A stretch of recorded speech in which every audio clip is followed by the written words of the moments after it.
À ses frais, il a parcouru quelques 600 000 kilomètres pour passer 3 jours avec moi.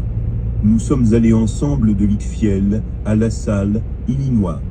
Nous avons passé des heures à parler pendant que nous roulions d'une ville à une autre, et il s'est assis dans le séminaire et a pris de nombreuses notes toute la journée. Le soir, nous passions plus d'heures à converser. Finalement, Paul est retourné à Wichita et a commencé à appliquer ses idées. Plus précisément, il a commencé à travailler avec la bonne image, et, par conséquent, les ventes ont commencé à grimper. Pour une raison étrange, les supérieurs de Paul ont jugé bon de le déplacer de Wichita, où il était depuis plusieurs années, à Pittsburgh au Kansas, où le bureau de district occupait la 163e position. Cela ne semblait certainement pas être une récompense très appropriée pour tous les efforts qu'il avait déployés au nom de la société. Pourtant, Paul a accepté le déménagement comme un défi, et à peine 6 mois plus tard, le district de Pittsburgh était numéro 1 dans l'ensemble de la Prudential Insurance Company. Chaque année, Prudential reconnaît les 52 meilleurs districts, qui sont les 10% les plus riches, en leur attribuant une citation. Le district de Pittsburgh n'avait pas eu de citation depuis 9 ans. Mais à peine 6 mois, après que Paul Utz a pris la barre, ils étaient dans le top 2%. À peine 2 ans plus tard, ils ont raté la première place de quelques points de pourcentage.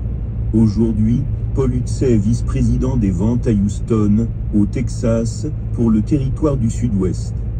De toute évidence, c'est un homme qui a bien appris le pouvoir impressionnant d'une image conservée dans l'esprit. Si vous deviez parler à Paul Utz aujourd'hui, il ne tarderait pas à vous dire qu'il ne laissera jamais les résultats actuels dicter l'image qu'il a en tête. Au contraire, il tient l'image de ce qu'il veut et agit ensuite, comme s'il l'avait déjà.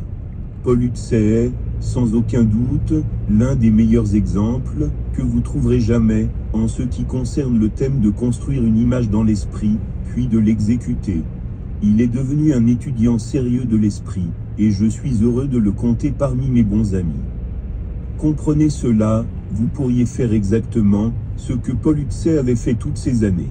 Alors si c'est le cas, décidez dès maintenant de faire ce que je vous ai suggéré de faire.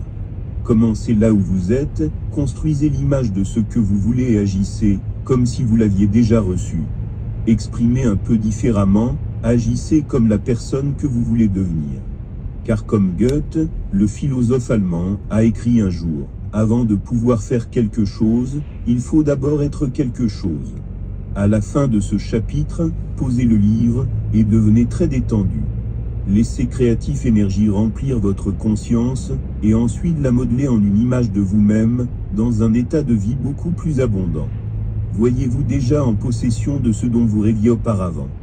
Devenez extrêmement conscient de la vérité que votre être tout entier est non seulement rempli, mais également entouré de la substance originale, dont toutes les images sont faites.